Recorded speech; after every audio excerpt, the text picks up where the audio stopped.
Ladies and gentlemen, welcome to another episode of the Big MX Radio Podcast.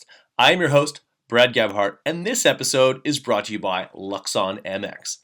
Big MX 2025 can save you 10% off your entire order at Luxon MX. You've seen the triple clamps on the Club MX racing bikes. They look amazing. They'll look great on your bike, and they'll actually make your bike handle a little bit better than it currently does. For all those reasons, head to the website and order it today. Like I said, I'm your host, Brad Gabhart. With me on the line, he's a repeat offender on the podcast. In fact, I believe the first time I had him on, it was just after a Detroit Supercross, after he clipped a tough block and ended up taking the stadium floor to the skull. He is the one. He was number 99 at that time. Now he's running the 122 in your pro, or likely number one in your heart, especially if you're a big fan of those privateers that struggle along their way and are able to stick it to the man every once in a while and put it into the main event. Fresh off a 450 main event in Tampa Bay. Goes by the name of Justin Starling. Justin, how's it going? Oh man, it's good. It's nice to have the little monkey off our back, right? It's been a rough little bit without making mains and all that. Like a really just mentally draining year last year with everything that we dealt with the bike, and you start to wonder if like you can even do it again, right? And then you get back on the Austrian frame and you're like, oh no, okay, like I'm still just as good, but then you still have that little bit of lack of confidence, I think, to kind of make it happen. Speed's been good since the beginning of the season, like with racing and all that. I just haven't gotten to start, and was in the hometown race this weekend, and we finally got to start in the heat race, ran fourth for a little bit, and got a little tight towards the end, but yeah, put it back into the main event. And I think, to me, like I was just telling my wife, I feel like the monkey's off my back now. So it's like, that pressure of can you do it or can we even be there again is kind of just gone, and you get through the main event and you're like, hey, cool, like we did it. Now let's get back to ourselves. So I think going to Detroit's always been good to me. So yeah, it should be a fun rest of the season. Yeah, the pride and joy of DeLand, Florida. When you head into some Florida rounds, whether we're at Orlando, Tampa, Daytona, do you get hit up for tickets, or do you get some locals who want to who come watch you? Like you were like an amateur phenom from a very young age. For people remember the number 12 machine, knocking down a lot of wins over your tenure as an amateur racer. Is there still a good community of people who remember where you came from? Yeah, it's always fun at the home race, right? Like even like Kellen Brower came up to me to talk this weekend, and we kept getting interrupted by just like, the local people just being like, hey, like what's going on? Like it's so cool you're still doing this, or you're racing, blah blah blah. Like yeah, it's nonstop, but no, at the end of the day, man, it's super cool to continue doing it, and then racing at your home race or like hometown. Like obviously I'm born and raised just outside Daytona, but now I'm residing in just basically, I call it Tampa. I mean, we're 11 miles from the city, and if you go like one street up, it's the Google map says Tampa, but I'm in technically Riverview. But yeah, so this is technically my home race now, and yeah, the amount of people that ask you for tickets is pretty crazy. You don't hear from these people all year, and then all of a sudden out of the your home woodwork round comes up. Yeah, and I still gave out I think 15 passes or so. So thanks to Feld on that, but yeah, no, it's cool. I enjoy the home race, and it was cool to as my daughter was there and everything like that. So like my first main back in some time, and to get that monkey off your back, like to have your daughter there and also be in front of your home crowd, it felt good. It felt probably better than just about any other one I've made. So that was really really nice. Yeah, it seems like it was finally you guys headed east, and that was exactly the winds of change that you needed to put in your best performance of the year so far. And it's been a bit of a tumultuous year for you, to say the least. There was an announced partnership in the off season. People were excited about it. You teaming up with Kevin Moranz. Unfortunately, that partnership wasn't able to be a long-standing one, and it feels like within 4 weeks of Anaheim 1, you had announced that you partnering with Moto Whips were gonna it was gonna be a solo effort, and kind of take us through a little bit of. And I know you've explained yourself online a number of times. Take for those who aren't completely aware of like all the ins and outs of how that sort of came together, or how that fell apart, and how the current program you're on came together. Yeah, give us a little bit of the brass tacks on that. Yeah. So back in shoot, what was it? I think right around Indy Supercross last year. Kevin and I have been friends for years, Of course. and he was looking like he had an off year as well, and he was looking to get a second rider because he had a fill in a couple times, and I was pretty over running my program, and I didn't want to drive anymore. I wanted to just fly in and out because I have a kid and everything, and yeah, we kind of came up with this agreement that was really good, and it was good for me, and I had a lot of leeway to do a lot of things that I wanted to do, and yeah, it kind of just I couldn't get the deals done for it to make sense for me, right? Like on my end, financially, like I was going to lose money every weekend, and I just I can't do that, right? Like it just wasn't going to be possible, and I still had to pay for a mechanic and all these things, and ultimately at the end of the day, like my mechanic kind of decided he didn't want to be part of that, and um, I was going to have to go find someone new, and this was in December, and it was getting tough for me, and ultimately I had this OnlyFans deal sitting there, and it was it's a good bit of money, and Yeah. yeah, I wasn't allowed to take the deal, which I totally respect his reasonings, right? Like it didn't fit his program, and at the end of the day, I had to make a decision, like do I want to go lose money or do I want to make money, and Mm-hmm. when you have a house and and car insurance on two vehicles and like just normal bills Yeah. We in got to life, make money. and yeah, and we're 30 years old, like I got to make a living, otherwise I can't get diapers and formula, and I can't take care of my kid, and or just my life in general, and I had to make the decision to not do it, and as soon as I went off on my own, it was kind of crazy how many sponsors were like, oh, like this is what we wanted to do with you, like this is how we wanted it to be, like we like the stuff that you've done, and yeah, we had like 2.5 weeks until Anaheim, and I didn't ride my race bike until press day of Anaheim, so like we were still trying to figure the bike out. Basically, to me, it took until about Glendale, where we had a big fork change going into Glendale and some gearing change. Like we changed a lot of things, and the going into Tampa was the first time that, well, I guess I can't really say we didn't change anything because I actually changed the front tire for Tampa race day, and that was like a massive bonus for me. So I went to the AT 82, which was I went from the 34. So, but we've been searching a little bit, and I kind of feel like we've found it now. Like I feel like we're good now, and I think it showed on the weekend. So yeah, it was a tough decision. Like I said, I still don't like that I had to make the decision. He's got like a whole group of his Moran's Mafia people that definitely talked a lot on me, Mm-hmm. and still do, which is fine, dude. I don't care what people say about me. Like they don't even know me. So, um, yeah, that was a little bit awkward, and definitely hurt our friendship. But yeah, I took him out this weekend, not intentionally, so I think our friendship's pretty much tarnished now. But it is what it is. So yeah, we move on. We started a program with Moto Whips, and yeah, we're going racing. Okay, so let's talk about that super quick. I've seen the clip on social. Yeah, a little bit of a check over the shoulder, and take me through it. I think maybe it's become more than it truly was. Yeah, so I mean, Kevin's notorious for using the lead riders to pass people. Like it's been a thing, and as an older rider, like you respect. Ask Kyle Chisholm. I've watched him literally make a pass on AC, and then let AC go back by because he made the pass because AC pulled over so far for the leaders, right? So respect thing, and he's never respected it. Like I remember catching him in Indy in 23, and I caught up to his rear wheel, and I was pulling over for lappers, and I lost 15 seconds in 2 laps to him because he just stayed in the way. And I've heard other lead guys complain about him, right? And I looked over thinking that he was one of the lead riders, and it was not, it was him. So I'm like, okay, like I'll break up a bit because I don't know what he's going to do. Like maybe he's going to, because Anderson was right behind us. And when I realized he was going to go around the outside, I'm like, okay, I got to block you. Like I can't just let you go around me, right? Because then I'm just going to lose that toe and it's going to be gone.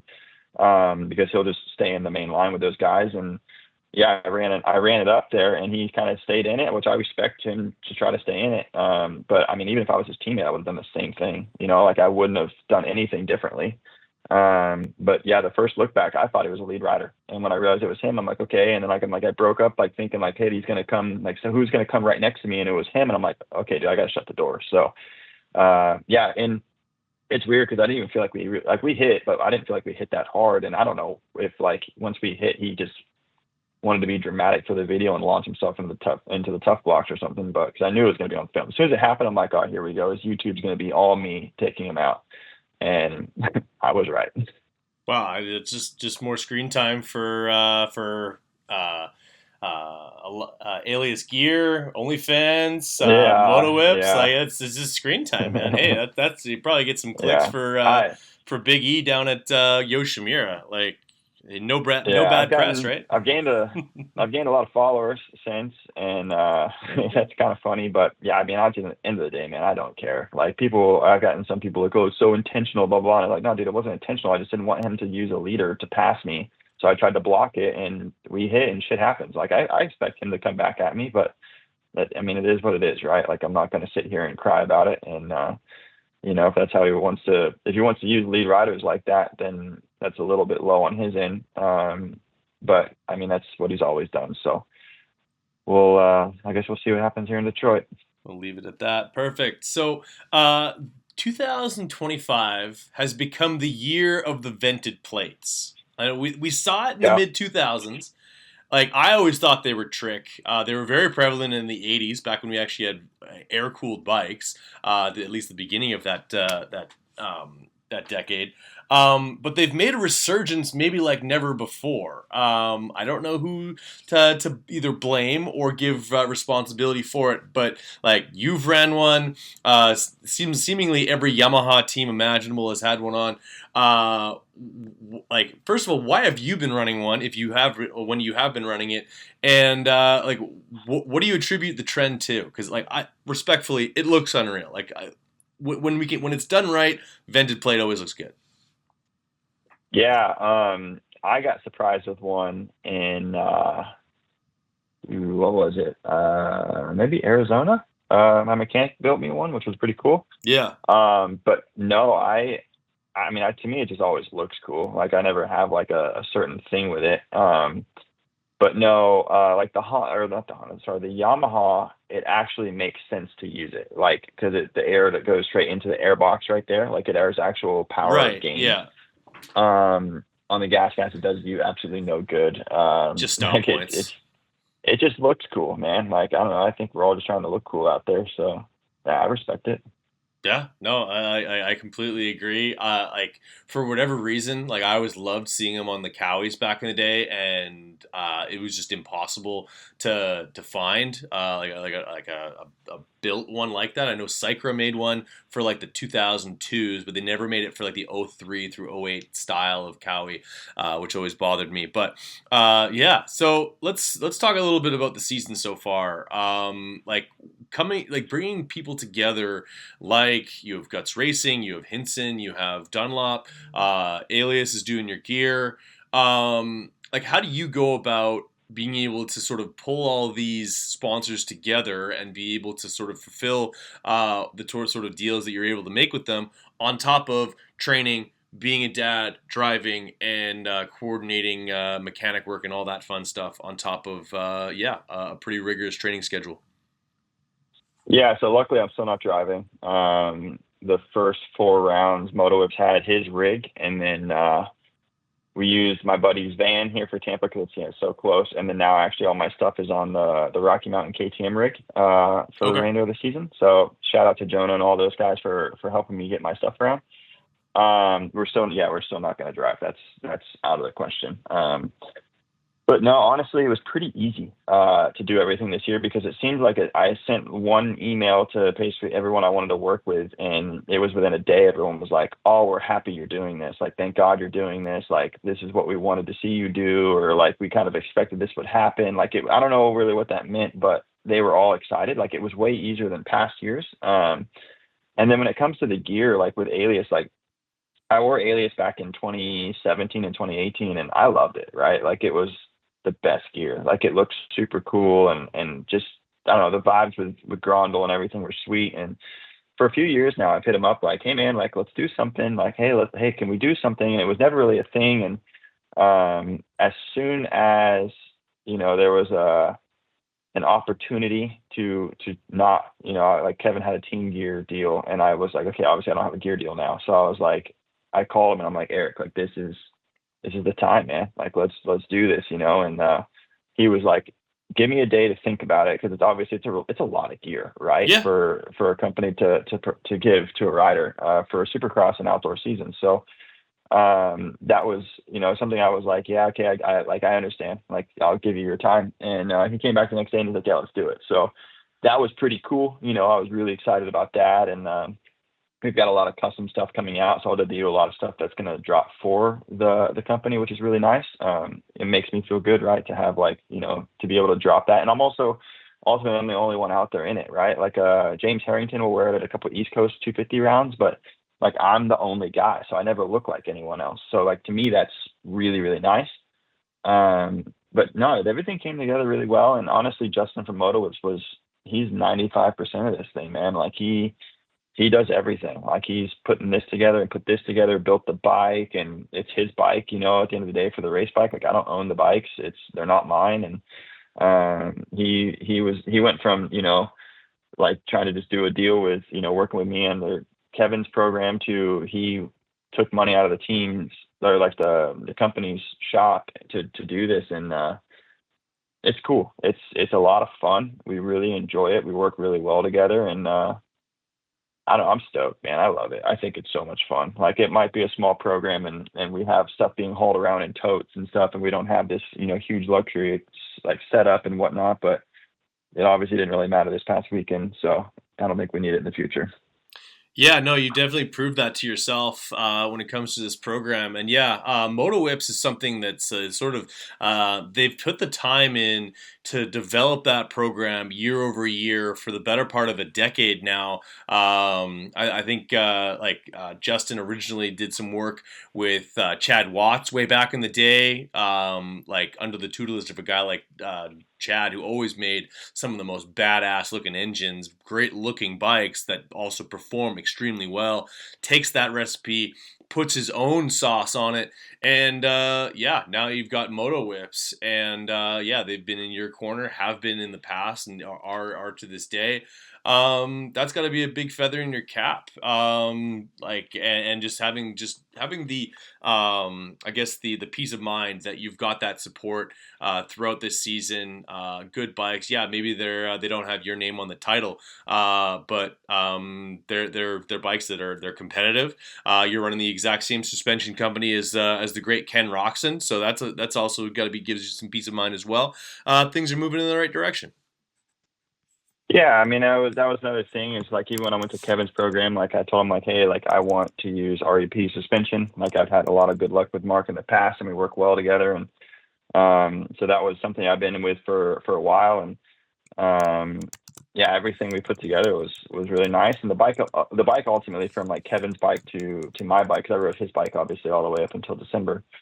Is not much different. Like the gas definitely is a little bit different. It feels a little bit more stiff, so we've had to kind of adjust some things from that.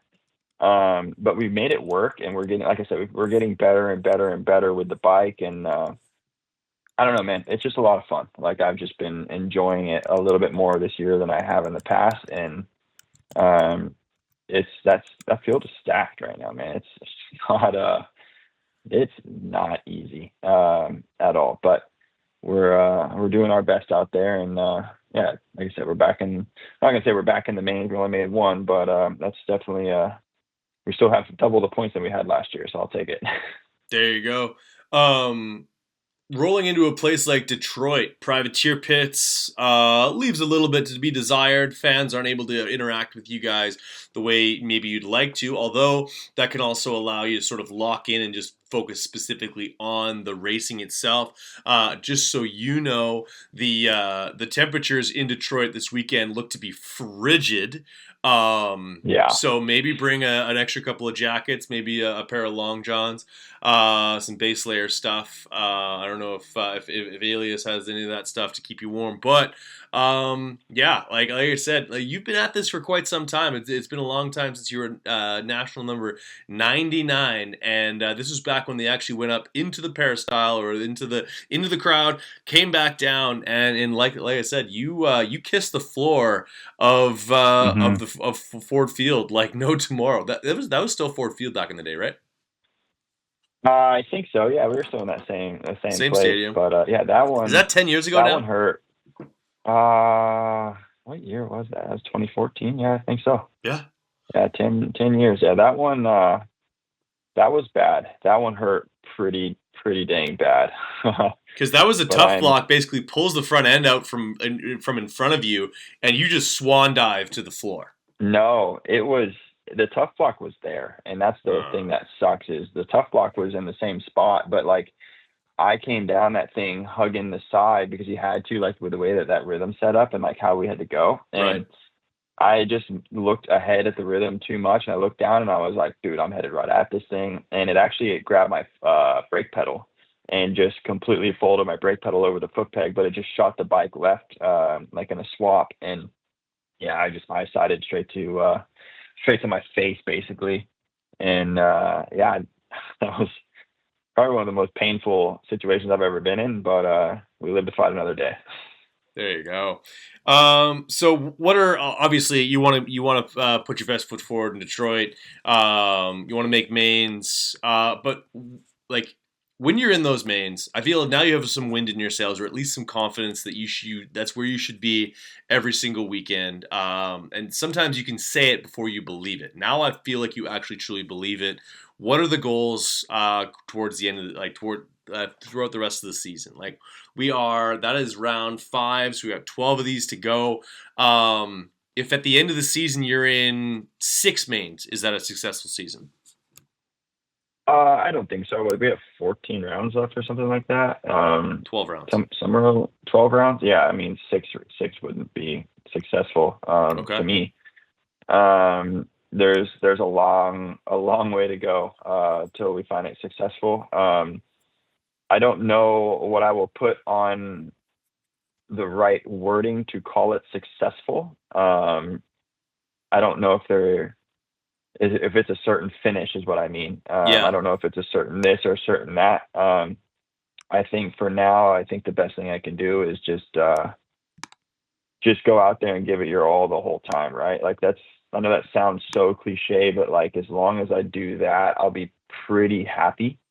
Hmm. Because I'm not going to look at the season as I don't know how you word it, but like a per or an overall. Like I think I need to go per round no matter what right now. So yeah, for now, I think if I just go out there and do my job, and put it in the main, and then push my heart out for 20 minutes, we'll be good. I think that'll be successful. But if I go out there and I just mope around, I don't think it's very successful, even if I'm making the mains. Right. I think that harkens back to maybe some quotes from a couple of those great outdoors videos from back in the day. Guys like Kyle Lewis, guys like John Dowd, sort of like. And I'm not to say that you're in the twilight of career, but more of your career is behind you than it is ahead of you at this point. And they both sort of echoed the fact that like it doesn't necessarily matter what the result says. Of course, results do matter, but you know damn well if you rode to your potential and if you rode the way you know how to ride. And I guess the message from that is if Justin Starling is able to pull out of the stadium at the end of a weekend and said, we did all we could and I rode as best that I know I'm capable of, that's a win. Yeah, I think that's the best way to put it. Like I said, I don't think that there's an overall goal to make it a successful week or a successful season, but I think if you're leaving each round in the main with something positive out of it, then yeah, there's success there. So yeah, I just right now we've gotten only one. So I need obviously we got a long way to go. But Detroit's always been good to me, so we'll put our best foot forward here and give it our all. We'll sleep on the plane home. I like it. I know you've got a ton of great support. What is something that is like you've currently like, man, I wish I had a blank sponsor, or man, paying for blank is getting really expensive. I wish I had like sort of some support in this specific area, either whether it's week to week or whether it's at the races. I think there's some expenses baked into the pie that a lot of fans are not sort of really aware of, something that you can't really get an industry sponsor for. Hotels maybe. Okay. A hotel sponsor would be pretty cool. I mean, OnlyFans really helps with that, but I mean, yeah, me and Dylan are staying in a $50 hotel room this weekend, so maybe like a nice hotel sponsor would be pretty sweet. Because those, I mean, flights obviously add up, right? Like those can get a little expensive, but the hotels seem to fluctuate pretty hard, So Yeah. it'd be nice to have some sort of hotel sponsor. For certain, and yeah, it's not like the Nationals where you might be able to find like a small town near Unadilla or New Berlin, New York, or near Millville where there's like $40 a night hotels. Like you guys are going downtown Detroit or Tampa or Daytona during Bike Week, and like the Well, hotels are luckily what they are. Daytona, my parents still live there, so I'm Oh staying at yeah, their house for Daytona. perfect. It's It's baked only into the about pie. 15-20 minutes. Yeah, and then Tampa, yeah, I was at home because it's 17 miles. But yeah, it's like this weekend, like we're staying out by the airport. I tried to find a flight to fly out Saturday night after the race because I think we're done around 5. Oh yeah, it's a But day flights race. were just outrageous, so I'm flying out at 5 a.m. now on Sunday. So yeah, we're just trying to find something that's easy. And at the end of the day, right? Like you're not really in your hotel room besides to sleep. Like you're at the track for a while, then you go eat dinner, then you go to sleep. And the next morning you go to the track, you're there all day, and then you come back, you take a shower, you go to dinner, and you come back, you go to sleep. So it's don't need anything crazy, but you definitely don't want to stay in something too janky. For sure. Like, we already talked about earlier in the pod that you've been doing this well over 10 years, indoors, outdoors, everything else in between. Like, you've had a ton of different rides, a ton of different things kind of come together for you. What do you have like an all timer, like, that was the worst hotel experience of all time? Yeah, we went to what was it? I think Arlington in 20. I remember it was 22 or 23. Remember the hotel was so bad that we left. We went and got a refund, and that was the first time I've ever done that. Because usually I'm just like, we can make it work. Like I'm not gonna sit here and stress about it. Let's just deal with it. And yeah, that was the first one where I was like, nah, dude, let's get out of here. This is not okay. Fair enough. Yeah, no, I stayed at a Days Inn in Riverside, California one time, and I don't feel like I slept soundly that night because of the activities out and around as well as in the room itself. There was a lot of burn marks, a lot of perhaps like I think it was fireworks, but I don't think it was fireworks. You know what I mean? Yeah, I got you. I've been there, done that. I can fully relate. Yeah, it's just like you're thinking to yourself, I'm like, is this what I chose for myself? Is this like is this what's actually happening right now?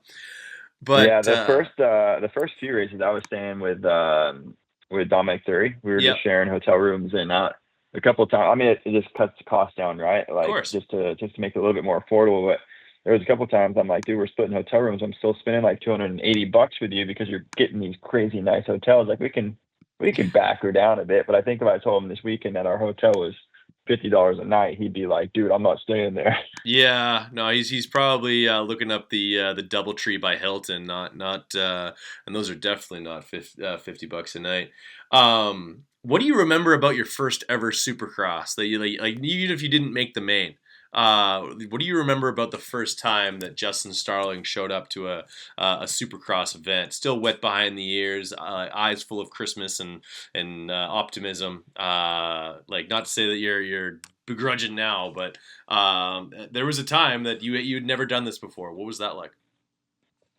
This is an easy one because this was Atlanta Supercross in 2012, and I uh, I was meant to ride for what was that, Arma Energy Suzuki City, Oh God. and yeah, the team folded like right before the season, and I was like, dude, I got no bike, like I got nothing, like I got pretty screwed, and I got a fill in on man, it was a That's KTM right. team, You were a Dragon Suzuki Fuels. guy growing up. Like you rode Hondas a bit too, but you were a Yeah, Suzuki guy. Yeah. I was Suzuki, so yeah, I got a fill-in spot on Dragon Fuels KTM, and the first time I rode the bike was Atlanta Supercross, and that was the first time I rode a KTM. Like it was just like if it could go south, man, like we were going south, and Is that Link KTM or no Link KTM? no, I had a Link It had a KTM. Yeah, I Link. had a Yeah, it had a Link. Link by 2012. Yeah, Okay. yeah. So it wasn't terrible, but it just was like the whole time I'm changing bars and doing this and changing this, and I'm like, dude, I can't get comfortable, like I don't know what to do, like what bar bins do you guys have, because I'm struggling, it's just a lot of little things like that. But it was yeah, it was a heck of a night. I sucked. I was not good at all, and then the next week I had to ride the bike quite a bit, and then went to Daytona and I made the main. So I was like, okay, like we're okay, but yeah, first Supercross did not go well, but it was fun. It was a big learning experience. So yeah, I take it, and we'll run with it. There you go. Live to tell the tale, and a whole lot kind of came there afterwards. Justin, always a pleasure, man. I know you got some dad duties to get back to, so we'll let you get back to that, but not before. I know you've got an impressive list of sponsors. It seems to grow by the month. I always get somebody else in your corner backing you. So give those sponsors some love for you. I'll let you get on with the rest of your night. Man, there's such a long list, but like I'll keep it pretty short and sweet. But like, man, OnlyFans stepping up was huge, and I'm super thankful to have their support. Without them, like it would be very difficult to even really consider doing anything this year.